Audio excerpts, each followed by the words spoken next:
Amigas y amigos, los medios de comunicación tienen que tener y deben tener un límite. Ese límite es la ética. Ese límite es el respeto a la verdad. Ese límite es la normativa legal.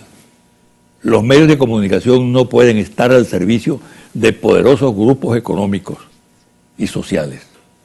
No pueden estar al servicio de los intereses de sus propietarios. Porque en el momento en que actúen de esa manera, dejan de ser lo que tienen que ser, expresión de la libertad. Los medios no pueden actuar como un poder autónomo, como un poder que juzga, que absuelve o condena, de acuerdo a sus particulares conveniencias. Un medio de comunicación no puede informar o adoptar políticas editoriales para agredir a personas e instituciones como le viene en gana, para hacer campañas que tienen como objetivo agredir, insultar, calumniar a ciudadanos e instituciones. Cuando actúan de esa manera pierden legitimidad, pierden respetabilidad, pierden autoridad, se convierten en instrumentos de venganza, en difusores de odio.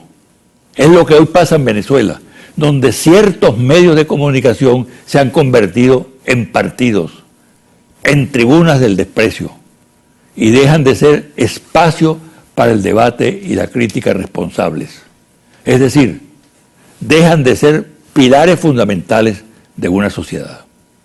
Son medios que se hacen eco de cualquier infamia, que asumen irresponsablemente las versiones que ponen a circular laboratorios de guerra sucia, que arremeten contra las personas basados en falsas versiones, en temerarias investigaciones sin sustento suficiente y real, publicadas solo con el propósito de descalificar, de destruir moralmente.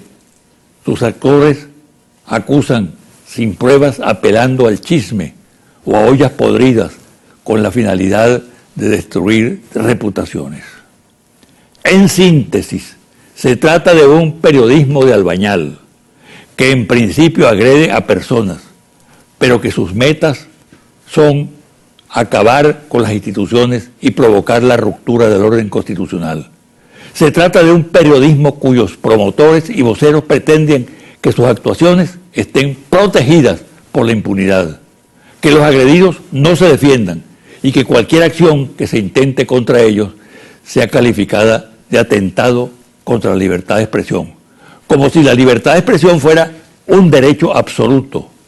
El efecto letal de ese periodismo es una de las mayores amenazas que en la actualidad afronta la democracia venezolana y el orden constitucional. De inmediato hago otro comentario.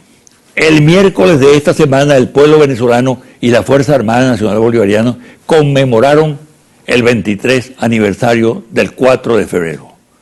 Fue una conmemoración activa, militante, donde se reivindicaron los valores de esa fecha histórica, considerada por algunos, para restarle importancia, como un simple golpe, al estilo tradicional, de un grupo de oficiales y soldados, nada más equivocado que esa versión.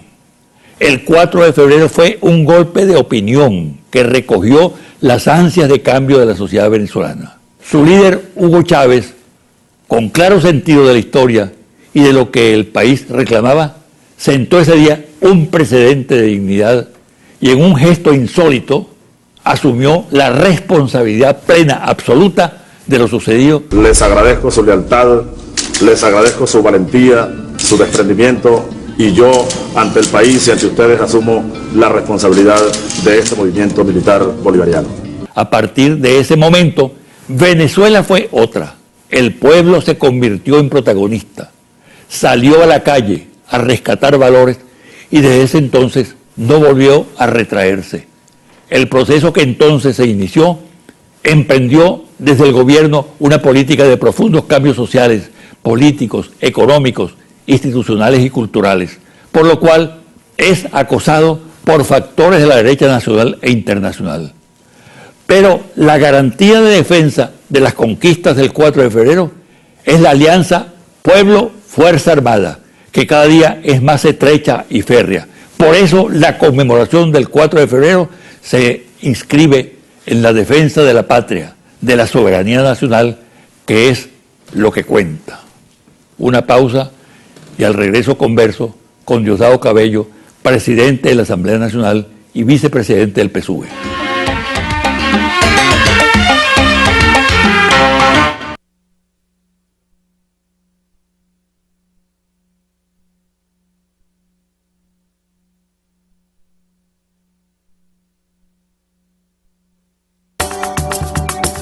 Estás viendo José Vicente Hoy. Tu canal.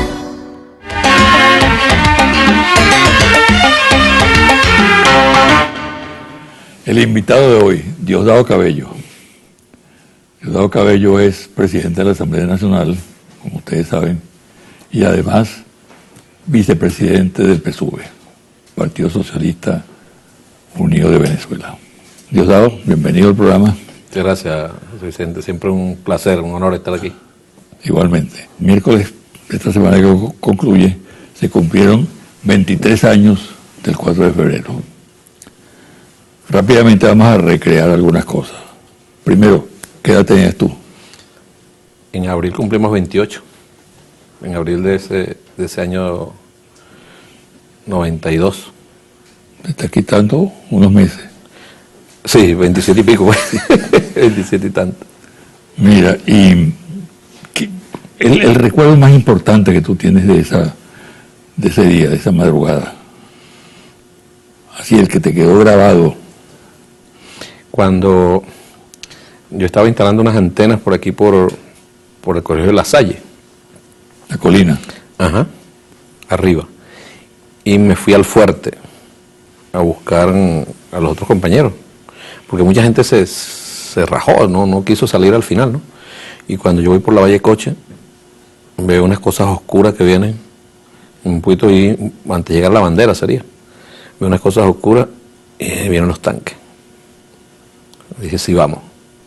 Y cuando eran 4 tanques nada más, esa imagen a mí me dijo, bueno, sí lo vamos a hacer. Sí lo vamos a hacer. Y yo no sé cómo, pero en mi carro yo di la vuelta en la autopista. Por arriba pasé la isla y pasé al otro lado y me pegué detrás de los tanques. Y luego los pasé, ¿no? Para abrir camino. Entonces pasamos por Plaza Venezuela. Estaba la gente ahí en Plaza Venezuela. Eran como las 11:05, 11:10 quizás. Y la gente comenzó a gritar, ¿no? De alegría, en verdad, pues. En verdad. Por ahí subimos por toda la avenida de Mari Pérez, por debajo del elevado. Ahí paré yo mi carro en el medio para que los tanques pasaran, solo luego volví a pasar. Y cuando íbamos llegando a la esquina de donde está la Hermandad Gallega, ahí estaba una patrulla de la ICI. Y uno de los tanques les pegó y las bombeó, pues. Y seguimos por toda la avenida Urdaneta hasta frente al Palacio. Nosotros fuimos los únicos que nos metimos por esa vía. ¿Quiénes iban en esos tanques? En uno iba Rojas Suárez, en uno iba Ronald Blanco, en el otro iba Carlos Aguilera, en el otro iba un sargento Freite, que ese era mi tanque, ese era el mío, pues, sargento Freite. Y llegamos al Palacio solos en verdad. Solo porque el resto de la gente venía por los que salieron, pero mucha gente se quedó, no salió, y entraron por Pagüita, se vinieron por los túneles. Nosotros fuimos los únicos que entramos por el frente del Palacio. El 4F fue un golpe más. Yo no lo veo en verdad como un golpe de Estado, y creo que eso es un debate que hemos traído desde hace muchos años, ¿no? Porque un golpe de Estado tal cual son manifestaciones de las cúpulas militares, la mayoría de las veces con sectores económicos de un país. ¿Qué lo distingue de otros pronunciamientos militares? Ahí no había mando, ¿no? Éramos puros jóvenes que estábamos en los cuarteles, estábamos en el más, uno puede decir, el más antiguo era el comandante Chávez, era el comandante de un batallón, pero no había ahí ni brigadas, no había ni comandante del ejército. O sea, no era lo que aquí en Venezuela y en Latinoamérica, pues, se ha visto como un golpe de Estado. Era en Chile, Pinochet. ¿Eso explica fracaso? Yo creo que no fracasamos. Bueno, militarmente. Es que depende del objetivo que se pensara. Nosotros sabemos que era muy difícil obtener algún objetivo real de victoria. Muy difícil. Eso tanto que el comandante Chávez nos llama a nosotros, los de aquí de Caracas, en una entrevista, le llama los suicidas de Caracas. Igual, yo le diría a ellos los suicidas de Maracay que se vinieron sabiendo que aquí éramos muy pocos, tanta gente que se rajó. Pero si el objetivo final era lograr que el mundo supiera lo que estaba pasando en Venezuela, se logró con creces. Ustedes buscaban un impacto político, entonces. Se logró el impacto político necesario.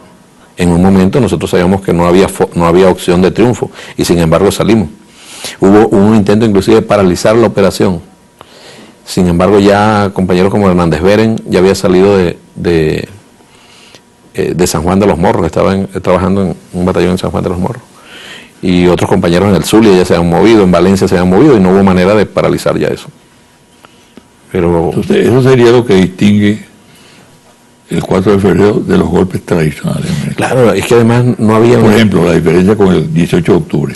No, claro, ahí era él asumir el poder por el poder, y bueno, fueron trampas y tradiciones. Este no escapó de eso. Este movimiento no escapó de eso. ¿Qué quieres tú decir con eso?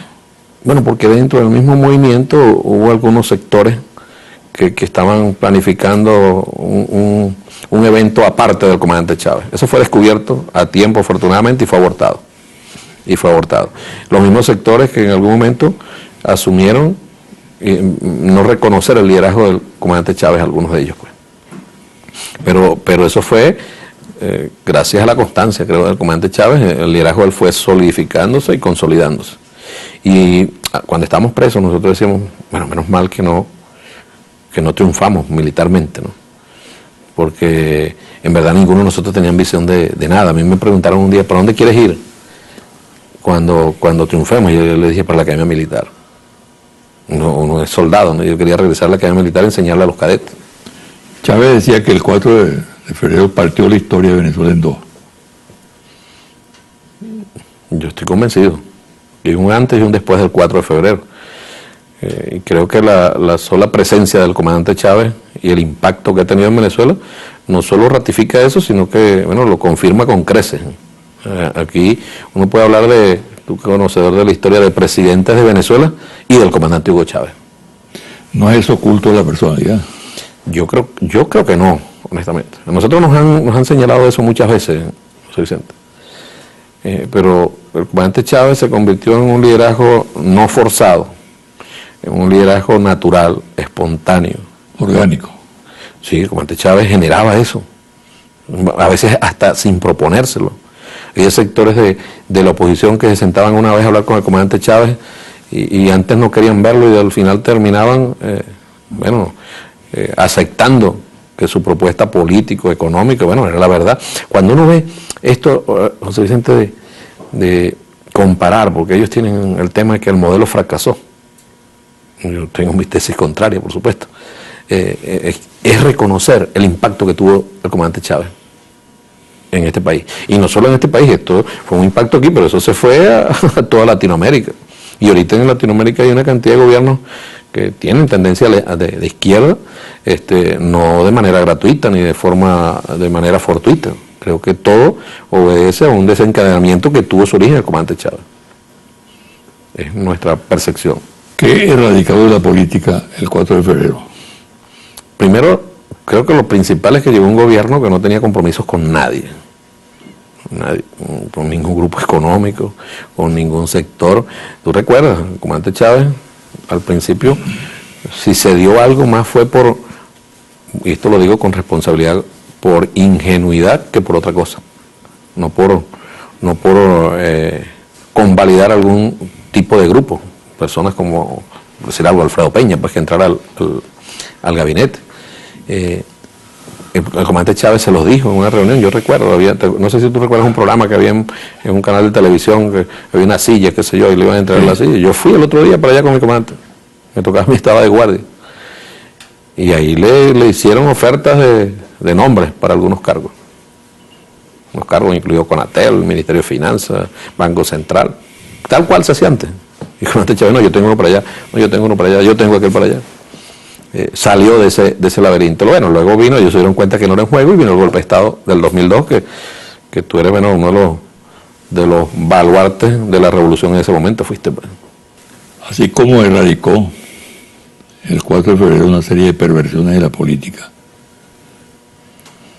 que de esas perversiones se mantienen hoy en día en el gobierno. Tú sabes que siempre nosotros conversamos con el presidente, ¿no?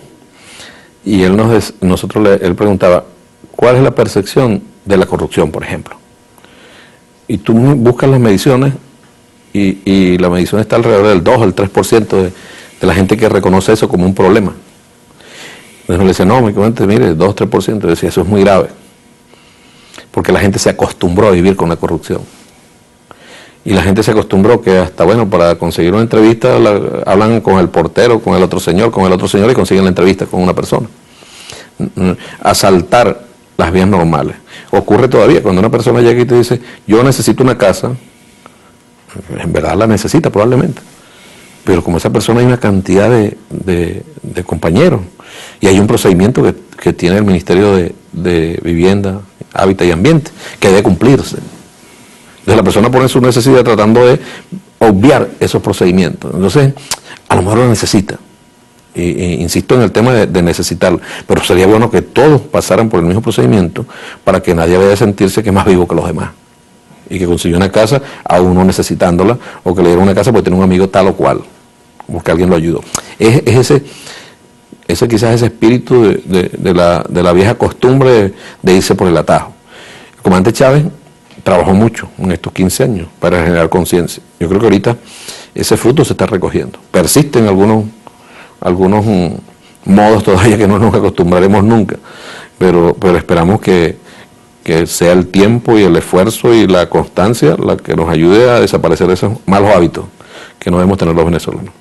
La oposición y, claro, todo lo que se dice en el exterior pone mucho el acento en la corrupción, refiriéndose a lo que pudiéramos llamar la macrocorrupción, no eso que tú señalas de la palanca, etcétera, ¿no? Hay macrocorrupción en Venezuela en este momento. Que lo diga la derecha venezolana no tiene ningún tipo de moral. Nosotros hemos combatido, en muchos casos hemos inclusive denunciado funcionarios del Estado. Nosotros mismos los hemos detenido. Luego termina esa gente en los brazos de la oposición. Termina esa gente que nosotros denunciamos por corrupción en los brazos de la oposición y los admiten y los reciben. Pongo casos emblemáticos, gente que dilapidó y se robó dinero de algunos exgobernadores y los recibió la oposición en sus brazos. Eso no tiene ningún tipo de moral. Inmediatamente se convierten en perseguidos políticos, porque yo te digo algo, José Vicente.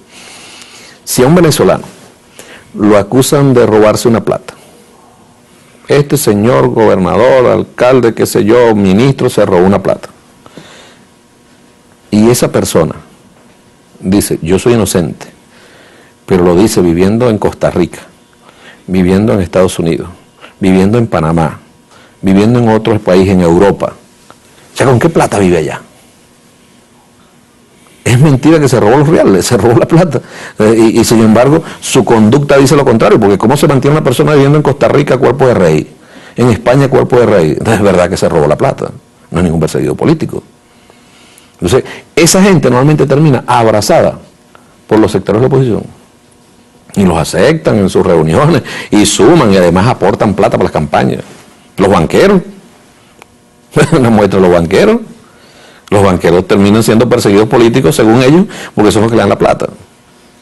Los que se robaron la plata de los ahorristas aquí en Venezuela, que el comandante Chávez no le dio plata a ellos, sino que no le dio plata a los banqueros, sino a los ahorristas.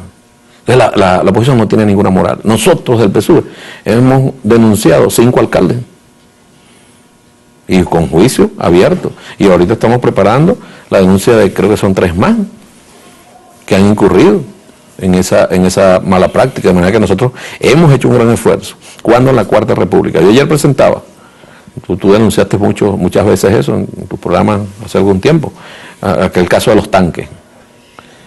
10 ministros de la defensa involucrados, ninguno preso. ¿Dónde viven? No olvide, por ejemplo, Peñalosa. Peñalosa se fue de baja hoy y al día siguiente está viviendo en Estados Unidos. ¿Con qué plata? ¿Con el sueldo de un general? Yo no creo. De verdad, yo no lo creo. ¿De dónde sacaron la plata?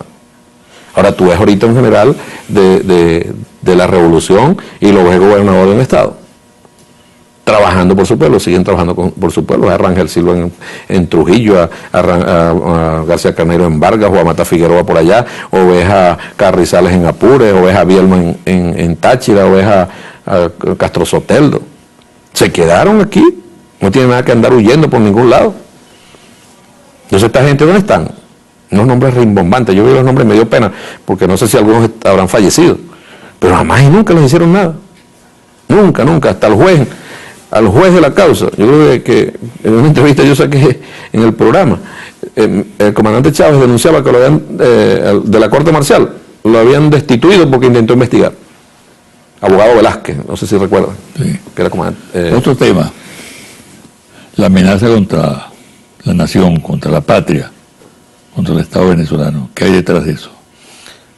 Bueno, en esta semana ha habido del imperialismo norteamericano, el gobierno norteamericano, a menos que digan lo contrario, pues que desautoricen a estos funcionarios, al jefe de inteligencia del Pentágono, o a una señora que dice ser vocera para Latinoamérica, del Departamento de Estado, que el gobierno ha hecho caso omiso, decía una, a las necesidades de cambio en el país, en los señalamientos de grupos de expertos y países que habían opinado, o este señor decir que él vaticinaba, Stewart. Sí, Vincent Stewart, sí. Decir que él de alguna manera anticipaba, es el término que usa, disturbios para Venezuela ante las elecciones parlamentarias. ¿Qué significa eso? Que no van a ganar, están claros que no van a ganar, porque si ellos creyeran en esa posición que tienen aquí, en la democracia, ganen las elecciones. ¿Quién está convocando, anticipando violencia aquí en Venezuela? Bueno, la gente de Estados Unidos, que se cansó de esperar por la oposición venezolana. Yo no desestimo para nada ninguna amenaza, no la desestimo, al contrario, le pido al pueblo de Venezuela que estemos muy alertas y muy pendientes. Muy pendientes. Estados Unidos, en su política exterior, ha demostrado que normalmente que no juega, amenaza y lo hace. Nosotros tenemos que estar aquí muy unidos y muy juntos para que esa amenaza se diluya completamente. Fíjate tú, la acción contra el gobierno constitucional, lo que se trama, lo que se planifica, ha tenido varias expresiones, ¿no? El golpe de Estado, caso 11 de abril, la paralización de la industria petrolera, la guarimba, la guerra económica. En todos esos escenarios, la revolución se ha impuesto, ha derrotado al adversario. La única opción que está por verse, que puede pasar, es una intervención militar. ¿Qué posibilidades hay de que haya una intervención militar de los Estados Unidos? Bueno, en vista de que todas las fórmulas anteriores han fracasado y que evidentemente cunde la desesperación en sectores de la política interna como internacional, por el caso venezolano. Estados Unidos ha practicado distintas formas, ¿no? Ellos llegaron a distintas formas de intervención. Ellos llegaron a la conclusión del sacrificio de muchos ciudadanos estadounidenses en guerras como Irak, en Vietnam, donde, bueno, después queda el daño psicológico. Después comenzaron a utilizar un sistema de guerra no convencional. En estos días estamos hablando sobre ese tema. El sistema de guerra no convencional no es que se utilizan solo métodos no convencionales. El último paso es la intervención armada. La intervención armada tiene dos formas: con apoyo interno, que el gobierno considere, que el gobierno de Estados Unidos considera, eso está en los manuales de Estados Unidos, eso no lo estoy inventando yo tengo una presentación que hice sobre ese tema y he tomado los manuales de Estados Unidos, los manuales de guerra de los Estados Unidos, que ellos tengan un aliado interno que pueda alzarse en armas, grupos irregulares, contra un gobierno, y ellos participan activamente en el apoyo de esos grupos internos, por la vía de intervención, con incursiones aéreas y bloqueos navales. Y que logren, por ejemplo, el control de una parte del territorio. De una parte del territorio, consolidar una cabeza de playa, y en el caso extremo, que ellos no logran el apoyo de grupos internos para consolidar esas cabeceras de playa, van a la intervención militar abierta.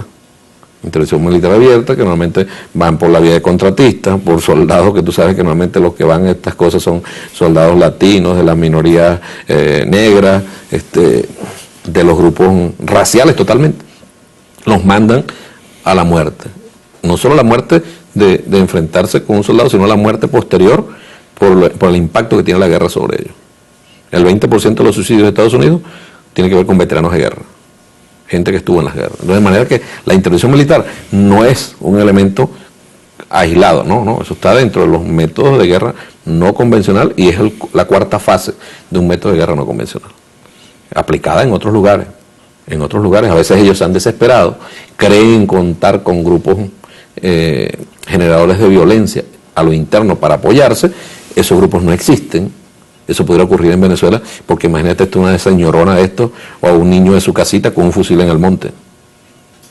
Imagínatelos a ellos, los que intentaron salir del compañero Nicolás Maduro hasta que Nicolás se vaya, hasta que los que gobiernan este país se vayan. ¿Cómo es eso? Si aquí hubo unas elecciones libres apenas 2 años, va a cumplirse ahora, donde ganó el compañero Nicolás Maduro. ¿Por qué no intentan por la vía democrática? Y lo más triste es cómo un gobierno, o gobiernos del mundo, o personalidades,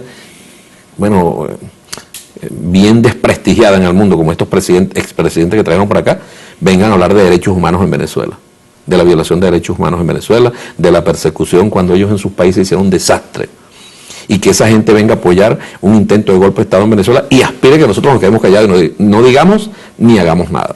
Bueno, no es así. El presidente Maduro acaba de invitar al expresidente colombiano Samper, secretario general de UNASUR, para hablar sobre el tema de las relaciones con Estados Unidos.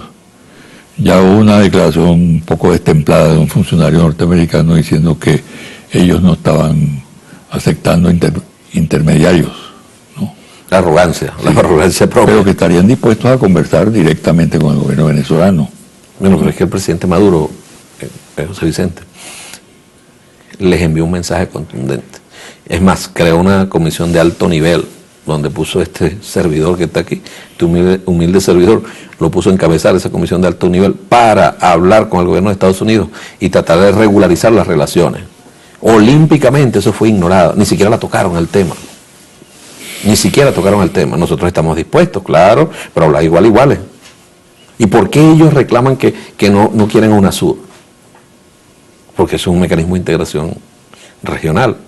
Ellos trataron ahorita de atacar Petrocaribe, han intentado atacar la cumbre de la CELAC, trataron de atacarla, no pudieron, de evitar un apoyo de la CELAC a Venezuela, y bueno, en todos los países, y en la resolución hay un apoyo a la no intervención de los Estados Unidos aquí en Venezuela.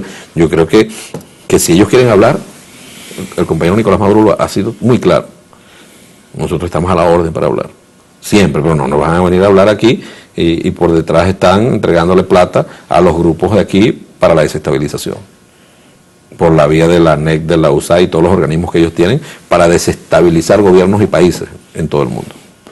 Vamos a hacer una pausa, Diosdado, y al venir vamos a tratar los ataques contra ti, específicamente.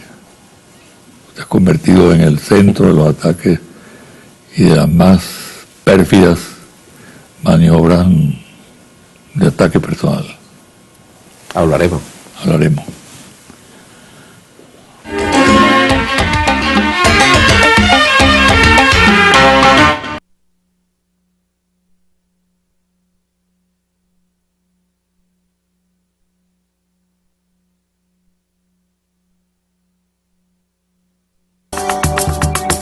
Estás viendo José Vicente Hoy. Mexicana, tu canal.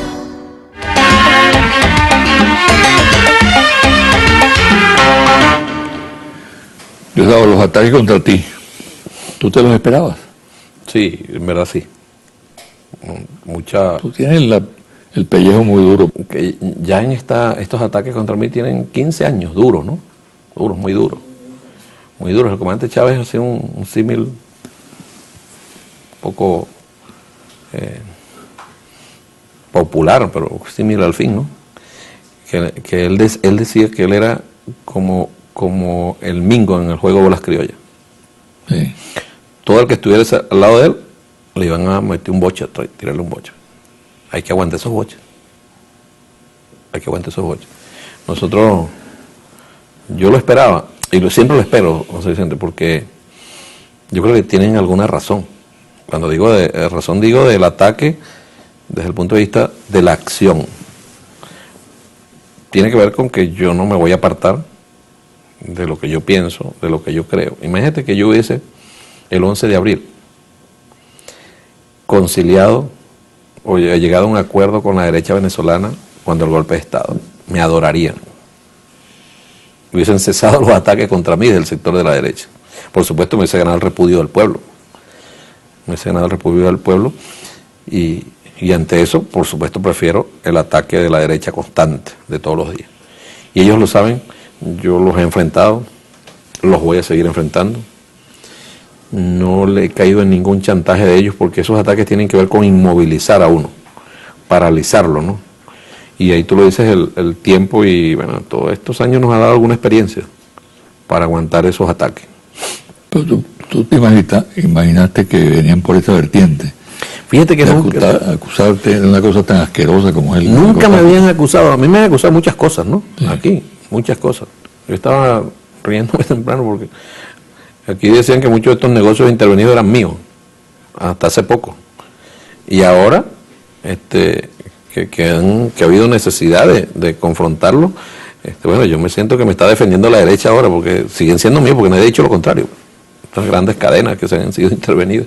Yo me intervenía estos días en una que decían que era mío, estando yo interviniendo los almacenes. Alguien dijo, no, porque dicen que esto era suyo. Ahí mismo en el negocio estaba.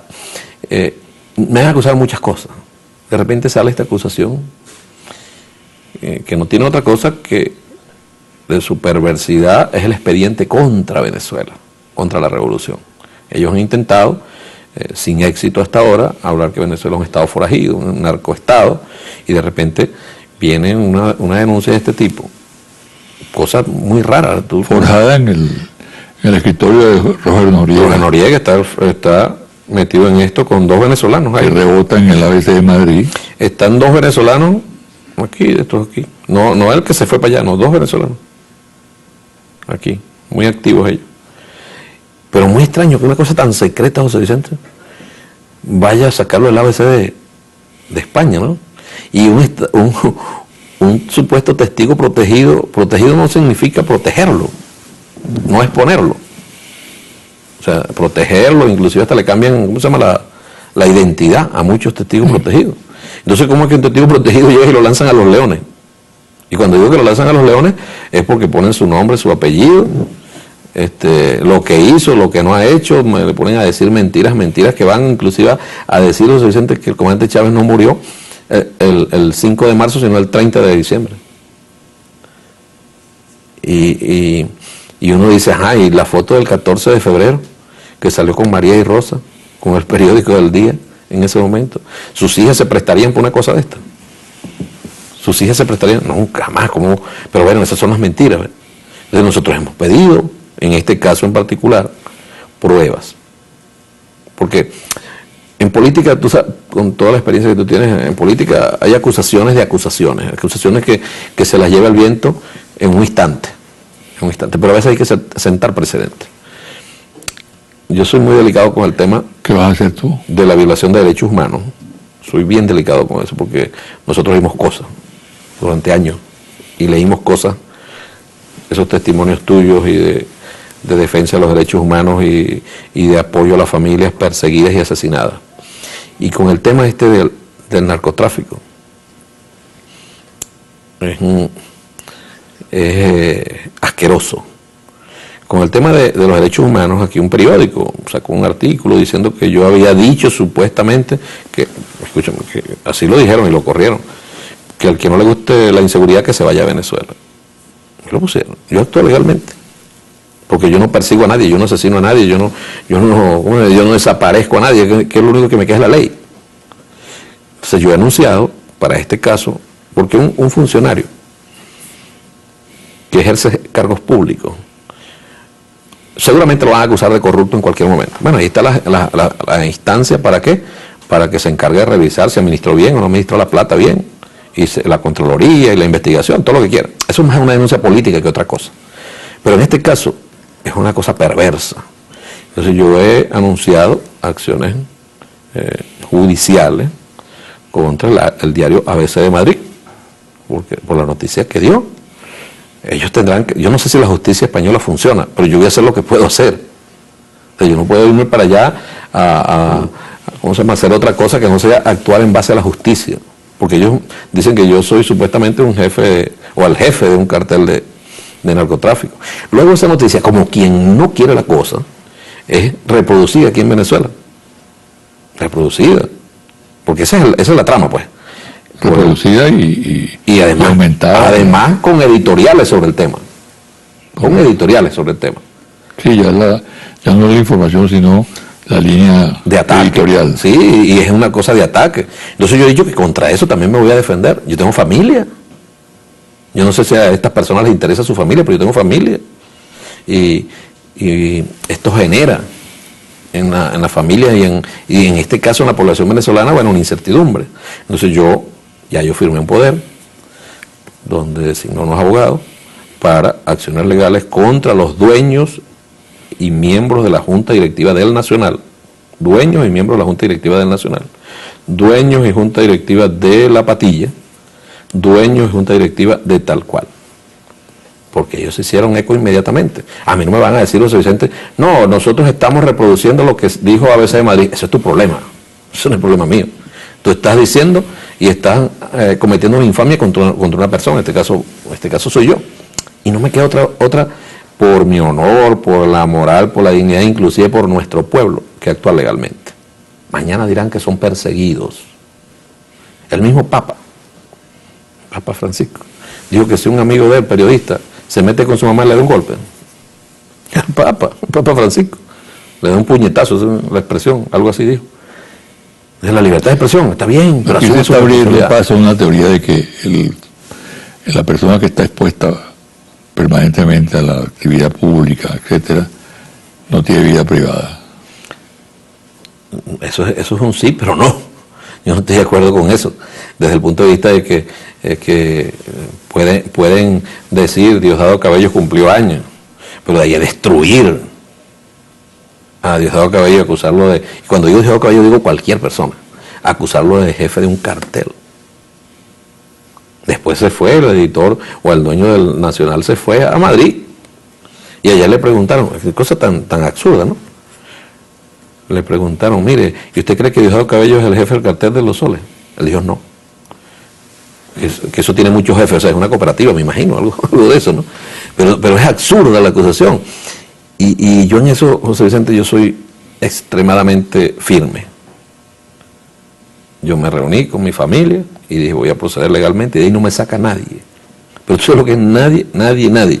Yo voy hasta las últimas consecuencias contra los dueños y la junta directiva de estos 3 medios de comunicación. Ellos tendrán que demostrar lo que están diciendo ahí, con pruebas. Contra ti han levantado realmente una infamia, ¿no? Como lo he hecho con otros líderes políticos y funcionarios. Pero efectivamente la política de desacreditar a altos cargos del Estado, funcionarios importantes, como es el caso del presidente de la Asamblea Nacional, como es el caso del presidente de la República, o de la fiscal general, o del defensor del pueblo. Y anunció también que va a tomar medidas judiciales. Es algo más que un ataque a una persona. Es ir contra la institucionalidad en general del país, ¿no? Es una manera de introducir la desestabilización y de avanzar en ese terreno, indudablemente, ¿no? Que no son suficientes ataques en lo político. Sí. Porque no son ataques en lo político. O sea, nadie pone sus argumentos contra los míos para debatirlos y en base a sus argumentos me descalifica. No. Es un ataque artero, es un ataque bien pensado para tratar de hacer daño. Y en este caso a las instituciones, pero con las instituciones a la revolución. Vuelvo al ataque al modelo. ¿Por qué atacan el modelo? Si ellos logran decir que el modelo no sirve, que el modelo no sirve, que el modelo fracasó, ¿quién fracasó en verdad? La revolución bolivariana, el comandante Hugo Chávez. Porque ellos quieren que el comandante Chávez salga del corazón de los venezolanos. Eso les va a costar mucho, en verdad. Pero es el propósito que ellos tienen. Ahora, indudablemente que está en marcha un plan desestabilizador que va avanzando. No tengo la menor duda al respecto. Tú has insistido sobre el tema también. Aquí hay un sector de la política nacional y una conjura internacional que busca el derrocamiento del régimen constitucional. Es decir, los ataques son a la Constitución, al orden democrático. Eso es evidente. Fíjate tú que en esos pronósticos sombríos que están circulando, esa campaña reiterada, precisamente Miguel Enrique Otero, dueño del diario El Nacional, declaró a la ABC de Madrid esta semana lo siguiente. La pregunta del reportero es: ¿podría ocurrir algo en Venezuela en el contexto de esta crisis? Y él responde: nadie lo sabe. Las próximas elecciones presidenciales son en el 2018. Y el nivel de agravamiento de la crisis es tan aterrador que pensar en cambios, que pensar en cambiar de gobierno en esa fecha es demasiado lejos. Y luego señala que habrá cambios radicales. ¿Qué lectura tiene eso? Yo me imagino que él se pondrá al frente de todos esos cambios, ¿no? Con su valentía, por su entereza. Estará al frente. Porque a un presidente, nuestra Constitución establece las formas para salir de un presidente.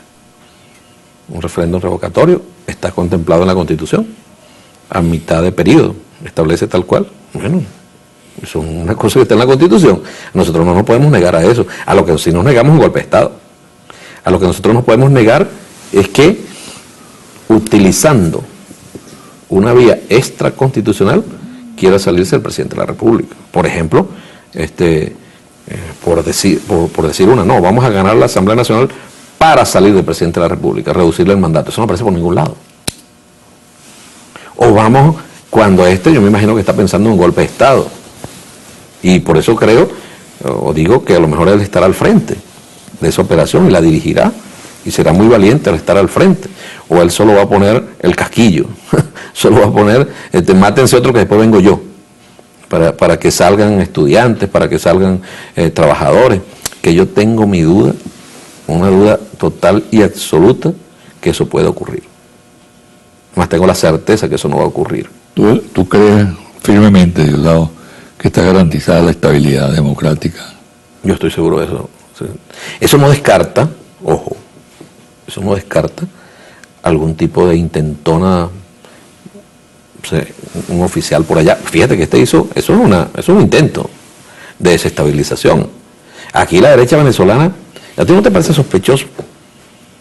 O al menos raro, que la derecha venezolana, ningún dirigente de la derecha ha salido a convalidar estas declaraciones. Digo dirigente de los partidos. Las declaraciones de este señor que se fue para allá, para Estados Unidos, que antes pasó por Colombia, por cierto. Nadie ha salido a decir. Bueno, primero porque tienen la convicción de que es falso. ¿no? Yo pudiera pensar eso. Sí, yo lo pienso así. Pero además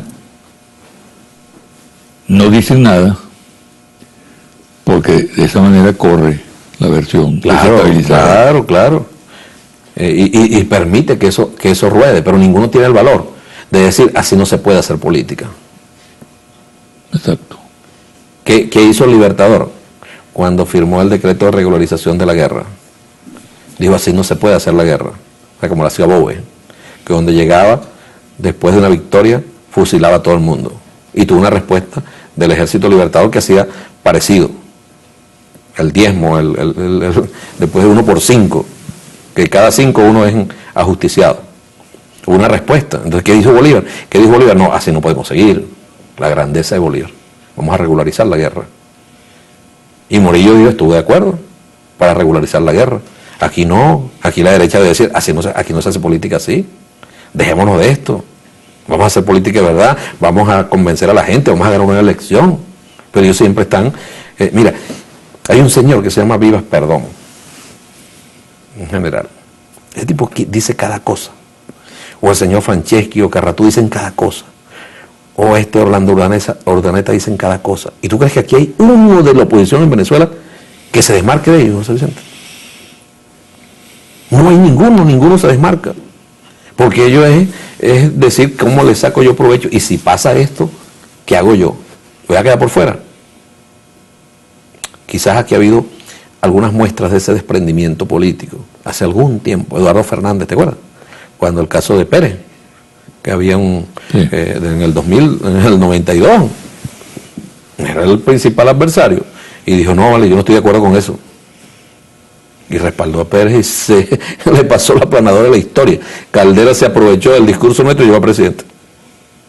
Porque tú ves cómo son las cosas de la política. Pues. Pasando por encima de estas miserias, Diosdado Cabello no se ha contaminado con el odio y con el prejuicio.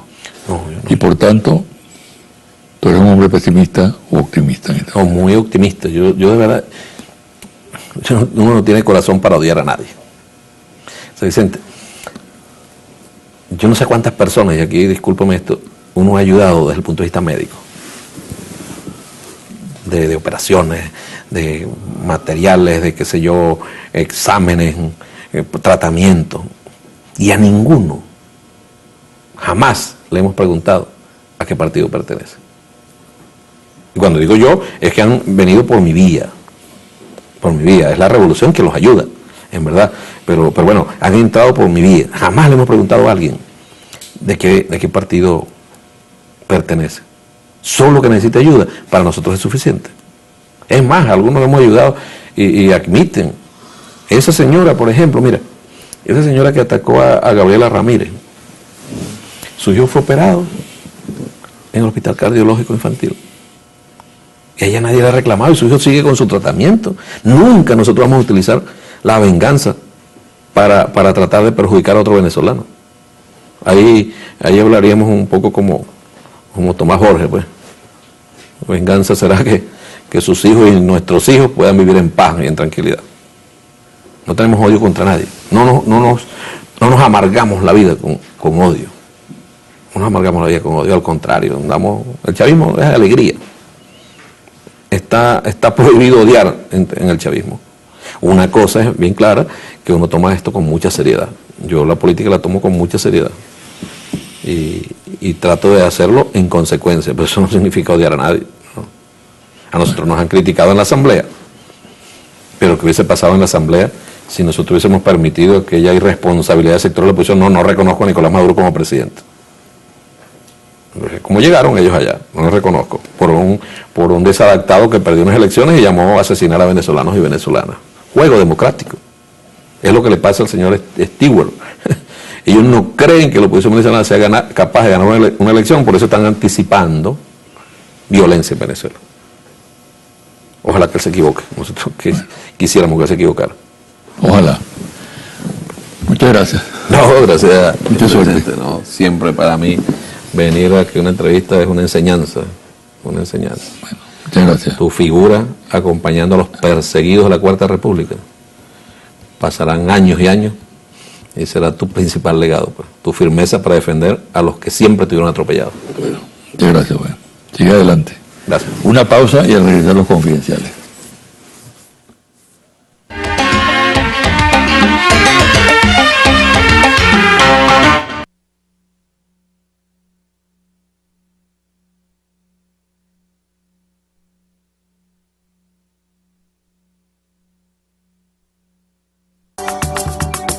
Estás viendo José Vicente Hoy.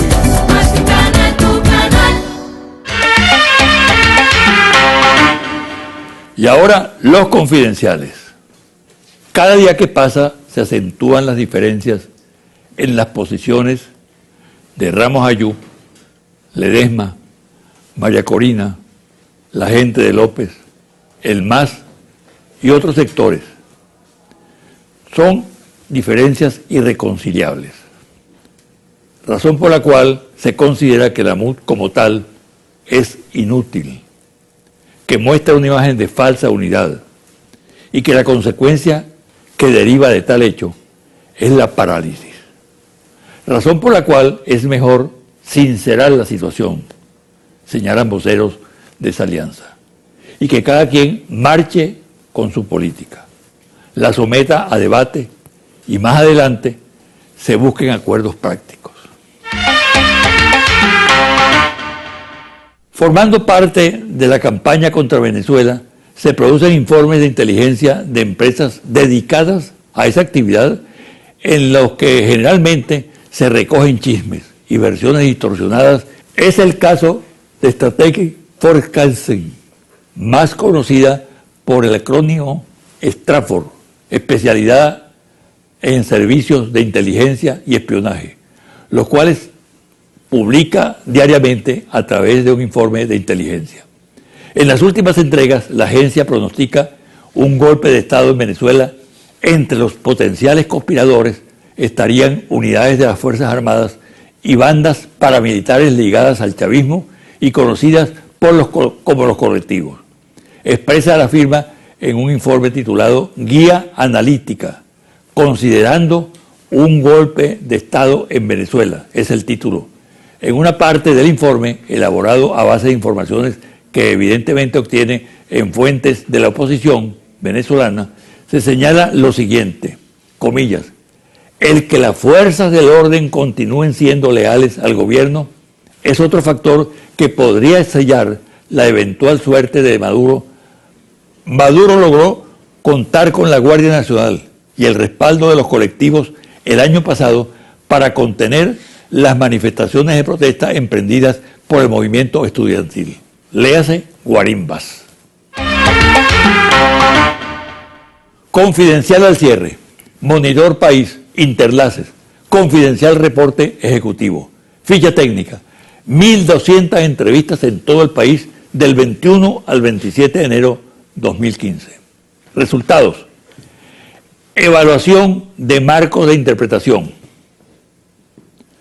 Voy a leerle algunos comentarios que se escuchan en la calle, buenos y malos, y usted me dirá si está de acuerdo o en desacuerdo con cada uno de ellos. Esa es la pregunta.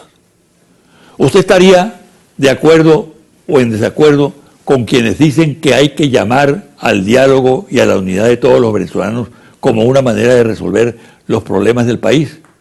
De acuerdo, 94%. En desacuerdo, 5%. No sabe, no responde, 1%. ¿Usted estaría de acuerdo o en desacuerdo, dice la pregunta, con quienes dicen que los comerciantes y empresarios están aprovechando la crisis económica para acaparar productos y especular con los precios? De acuerdo, 53%. En desacuerdo, 45%. No sabe, no contesta, 2%. Pregunta, ¿usted estaría de acuerdo o en desacuerdo con quienes dicen que el gobierno debe poner mano dura para combatir el acaparamiento y la especulación? De acuerdo, 84%. En desacuerdo, 14%. No sabe, no contesta, 2%. ¿Usted estaría de acuerdo, pregunta, o en desacuerdo con quienes dicen que establecer un modelo económico productivo socialista con participación de la empresa privada es la solución para nuestros problemas económicos? Respuesta, de acuerdo, 78%. En desacuerdo, 20%. No sabe, no contesta, 2%. Pregunta, ¿usted estaría de acuerdo o en desacuerdo con quienes dicen que si el gobierno resuelve el desabastecimiento y reduce el alto costo de la vida, podría ganar las próximas elecciones parlamentarias? Respuesta, de acuerdo, 56%, en desacuerdo, 40%, no sabe, no contesta, 4%. ¿Usted estaría de acuerdo o en desacuerdo, pregunta, con quienes dicen que un gobierno de oposición beneficiaría más a los pobres que un gobierno chavista. De acuerdo, 32%, en desacuerdo, 53%, no sabe, no contesta, 15%. Pregunta, ¿usted estaría de acuerdo o en desacuerdo con quienes dicen que hoy la oposición está muy dividida? Respuesta, de acuerdo, 73%, en desacuerdo, 23%, no sabe, no contesta, 4%. Hasta aquí el programa de hoy. Me despido hasta el próximo domingo por su canal Televen.